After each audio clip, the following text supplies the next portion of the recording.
Halo, selamat datang, selamat bertemu kembali dengan saya di sini di Mahaitin Classroom. Mari kita sama-sama belajar, meningkatkan kemampuan kita, meningkatkan pengetahuan kita dalam bidang ilmu akuntansi dengan belajar bersama di video tutorial ini. Kali ini saya masih mau melanjutkan materi yang sudah kita bahas di video sebelumnya mengenai akuntansi biaya. Topik kita kali ini kita mau membahas penentuan biaya proses sebagai kelanjutan dari video sebelumnya. Namun kali ini kita akan melanjutkan bagaimana menyajikan laporan biaya produksi apabila di awal periode tidak ada barang dalam proses, kemudian ternyata di akhir periode masih ada proses produksi yang tertinggal atau kita katakan barang dalam proses di akhir periode. Namun sebelum kita memulainya, ya, apabila adik-adik menyukai video ini dan video ini cukup bermanfaat bagi adik-adik sekalian dalam belajar akuntansi, jangan lupa klik tombol like pada video ini dan juga tombol subscribe agar channel ini bisa semakin berkembang dan semakin banyak video-video pembelajaran lainnya yang bisa kita hasilkan. Baik, adik-adik sekalian, ya sebelum kita menyajikan laporan biaya produksi, coba kita lihat terlebih dahulu secara teori, ya. Untuk satu departemen tanpa unit dalam proses awal, namun di akhir periode ada barang dalam proses, ya. Oke, kalau kita lihat di sini, produk yang dihasilkan oleh perusahaan yang menerapkan sistem penentuan biaya proses itu bersifat homogen, ya, dan diproduksi secara terus-menerus. Karena perhitungan biaya dalam sistem penentuan biaya proses dilakukan secara periodik atau katakanlah setiap bulannya, maka dapat terjadi ada sebagian unit produk yang sudah diproses tetapi pada akhir periode atau pada akhir bulan belum selesai diproduksi atau dengan kata lain masih ada barang dalam proses di akhir periode. Unit dalam proses adalah unit yang 100% selesai. Tapi kalau misalnya dia baru diselesaikan, katakan 50%, 80% selesai, itu kita sebut dengan barang setengah jadi atau barang dalam proses. Oke, kita ambil contoh ya. Misalkan data produksi PT Mutiara selama bulan Februari 2010 ya. Oke, katakanlah unit dalam proses di persediaan awal tidak ada barang dalam proses awal. Yang masuk bulan ini adalah 60.000, ternyata yang selesai atau menjadi barang jadi adalah 50.000, tentu masih ada tersisa ya sebesar 10.000. Itu kita sebut dengan barang dalam proses atau unit dalam proses. Nah, karena ini belum selesai, coba kita lihat sudah berapa persen dia menggunakan bahan, ternyata sudah 100%. Namun tenaga kerjanya baru 60%. Dan overhead-nya juga baru 60% yang sudah diserap ya. Semua unit produk yang diproses pada bulan Januari telah selesai, sehingga pada awal Februari perusahaan tidak mempunyai persediaan unit dalam proses ya. Katakan bulan Januari semua sudah selesai dan tidak ada tertinggal, sehingga di awal Februari tidak ada persediaan barang dalam proses awal. Data biaya produksi PT Mutiara selama bulan Februari adalah sebagai berikut ya. Kita lihat bahan yang dikeluarkan adalah 150.000, tenaga kerja 224.000, dan overhead pabrik itu sebesar 112.000 rupiah. Oke, tugas kita adalah menyiapkan laporan biaya produksi. Nah, untuk awal, coba kita buatkan format laporan biaya produksi. Ya, oke, ini dia. Jangan lupa bahwa setiap laporan yang berbau akuntansi ada 3 baris di atas ya. Setiap laporan itu ada 3 baris. Baris pertama itu nama perusahaan, kemudian baris kedua adalah judul laporan. Di sini dalam hal ini adalah laporan biaya produksi. Yang ketiga adalah masalah periode ya, katakan bulan Februari ya. Oke, tadi dikatakan bahwa tugas kita berikutnya adalah menyiapkan data kuantitas ya. Oke, kalau kita lihat sebelumnya tadi bahwa yang masuk itu adalah 60.000 tanpa ada proses awal. Dan ternyata yang selesai itu 50.000, berarti ada tersisa sebesar sebanyak 10.000 ya. Kalau kita lihat yang masukan itu adalah 60.000, keluarannya juga tentu harus 60.000 unit ya. Oke, secara teori coba kita lihat semua unit yang masuk bulan Januari telah selesai diproses pada awal Februari sehingga tidak mempunyai unit dalam proses di awal Februari ya. Oke, oleh karenanya kita siapkan data kuantitas ya. Yang pertama kita lihat unit dalam proses di persediaan awal. Tadi kita katakan masih atau tidak ada ya. 0 ya, kuantitasnya adalah 0. Kemudian selama bulan Februari ya.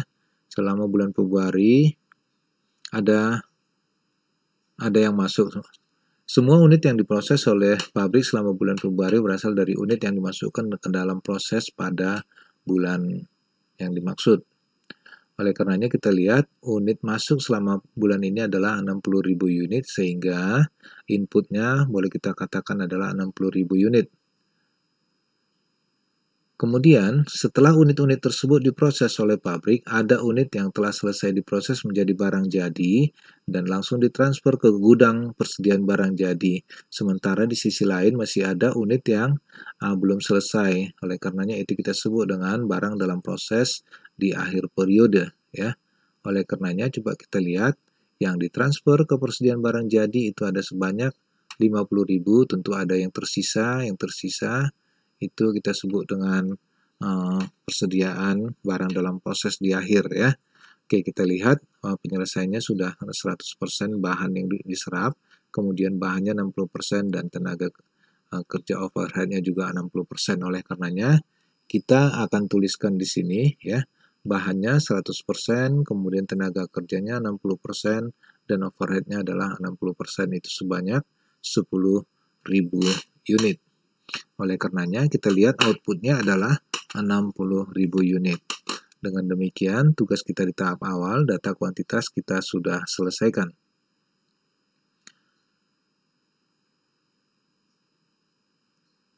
Nah, tugas berikutnya ya adalah mengisi data biaya yang harus dipertanggungjawabkan. Oleh karenanya kita lihat dulu jumlah biaya yang diproduksi selama bulan Februari adalah sebesar 486.000 digunakan untuk mengolah 60.000 unit yang dimasukkan ke dalam proses ya. 60.000 yang dimasukkan ke dalam proses. Oleh karenanya coba kita mulai. Kita membuat biaya yang harus dipertanggungjawabkan dengan penambahan biaya bulan ini. Biaya bahannya sebesar Rp150.000, tenaga kerjanya 224.000 dan overhead-nya 112.000.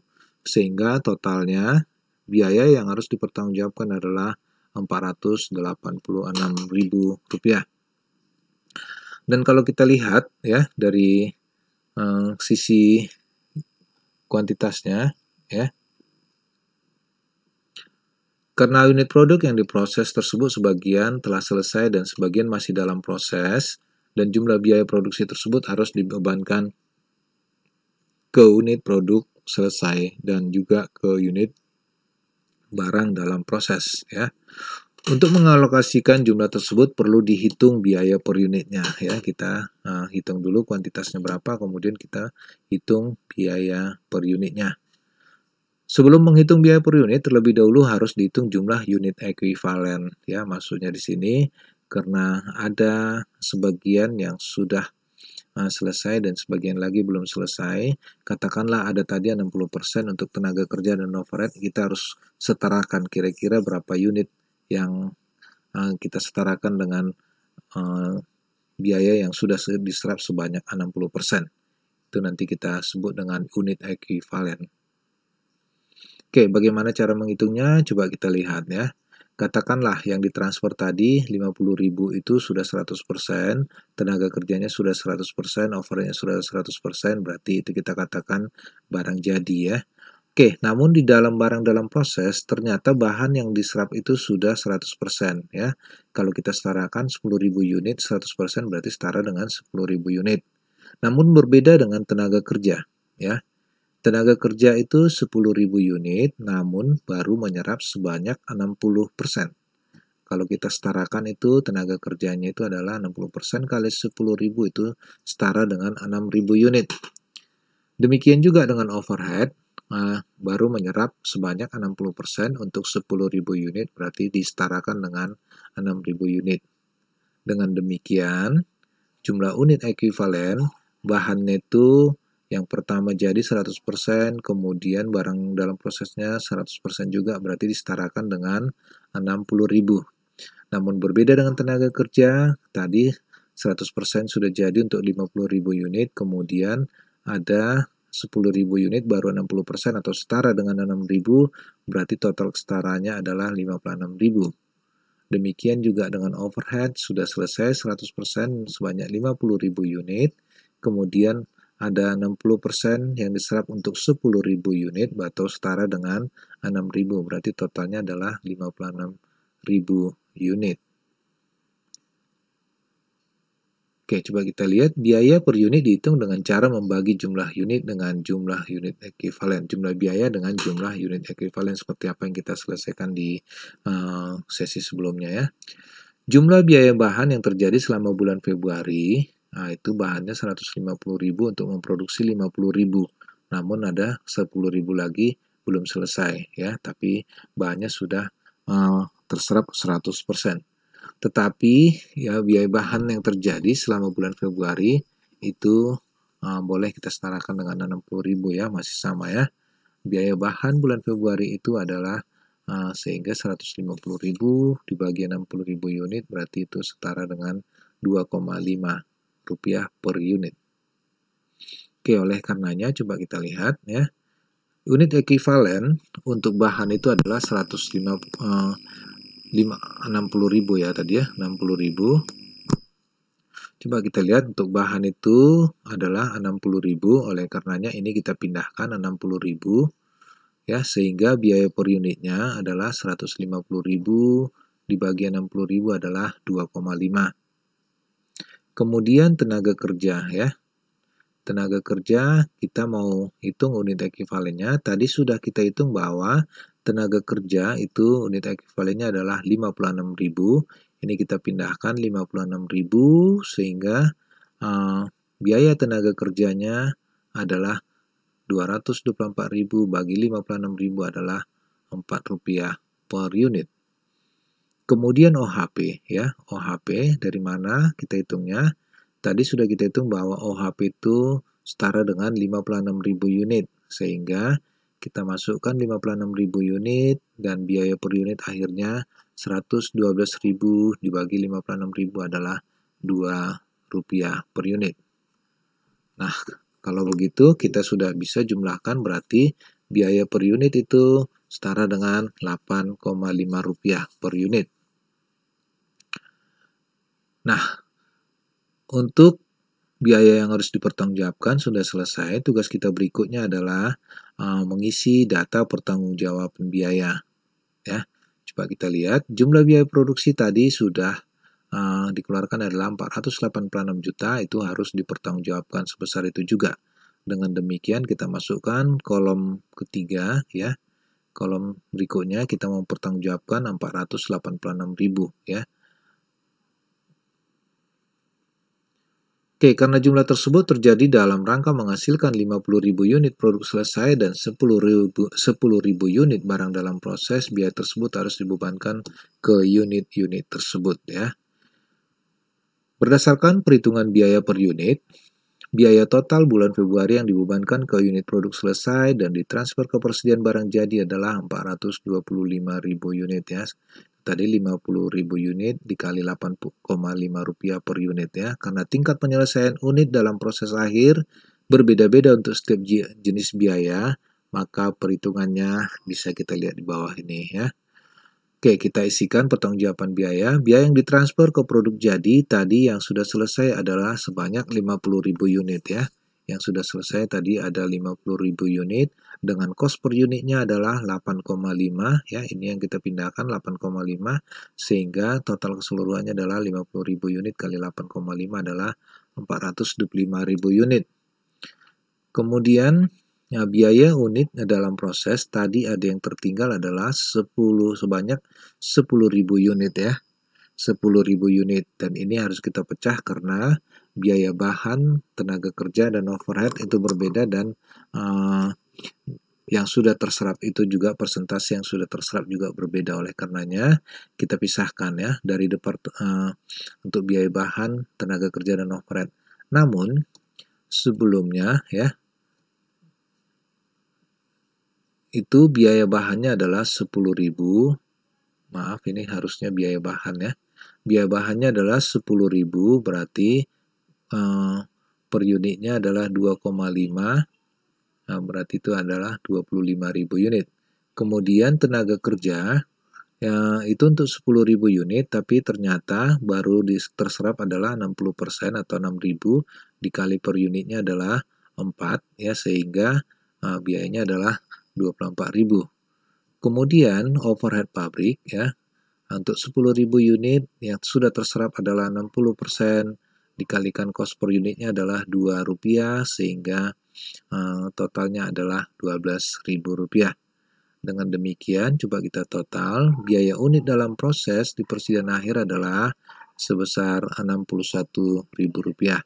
Sementara yang sudah jadi atau barang selesai, unit selesai adalah Rp425.000, berarti total keseluruhannya adalah Rp486.000. Nah, tugas kita berikutnya, kita harus lihat total biaya yang dipertanggungjawabkan ya, dengan pertanggungjawaban biayanya harus sama ya. Oke, kita lihat yang harus dipertanggungjawabkan tadi 486.000, sementara pertanggungjawaban biayanya adalah 486.000. Kalau ini sudah sama, berarti tugas kita sudah bisa kita katakan selesai ya. Oke, dengan demikian tugas kita tinggal menyiapkan jurnal yang dibutuhkan ya. Oke, kita lihat yang pertama, pada saat pencatatan biaya bahan baku ya, kita tulis di sini biaya bahan ya, itu kita masukkan ke dalam barang dalam proses sebesar 150.000. Kemudian beban gaji tadi sudah ada 224.000, kita masukkan ke barang dalam proses sebesar 224.000, dan overhead tadi yang diserap adalah 112.000, kita masukkan ke dalam barang dalam proses sebesar 112.000. Kemudian karena tadi sudah kita lihat bahwa yang selesai itu adalah 425.000, sehingga kita akan pindahkan barang dalam proses itu dipindahkan ke barang jadi sebanyak 425.000. Yang tertinggal sisanya, kalau ini kita total, berarti barang dalam proses yang tertinggal adalah pasti sebesar 61.000 ya. Nanti coba dihitung ya. Total ini semua adalah 486.000, ternyata yang sudah selesai adalah 425.000, berarti masih ada sisa ya. Sebesar 61.000. Demikian adik-adik yang bisa saya sampaikan untuk video kedua ini mengenai penentuan biaya proses. Kita menyajikan laporan biaya produksi. Dan untuk selanjutnya saya juga akan menyajikan video tutorial untuk laporan biaya produksi untuk 2 departemen. Akhir kata, saya mengucapkan selamat belajar buat adik-adik dan tetap semangat. Di sini saya mengucapkan terima kasih buat perhatian adik-adik. Semoga video ini bisa membantu adik-adik sekalian untuk tetap bisa belajar mandiri tanpa harus belajar di ruangan kelas. Apabila Anda menyukai video ini dan adik-adik merasa bahwa video ini bermanfaat bagi adik-adik dalam belajar ilmu akuntansi, jangan lupa klik tombol like dan juga tombol subscribe agar video ini bisa semakin berkembang dan semakin banyak video pembelajaran lainnya yang bisa saya hasilkan. Dan agar video ini juga bisa lebih bermanfaat dan bisa menjadi referensi bagi banyak orang, jangan lupa support juga channel ini dengan cara mengklik tombol share agar semakin banyak orang yang bisa terbantu dengan belajar akuntansi melalui channel ini. Akhir kata, dari sini kami mengucapkan selamat belajar, salam akuntansi, dan tetap semangat.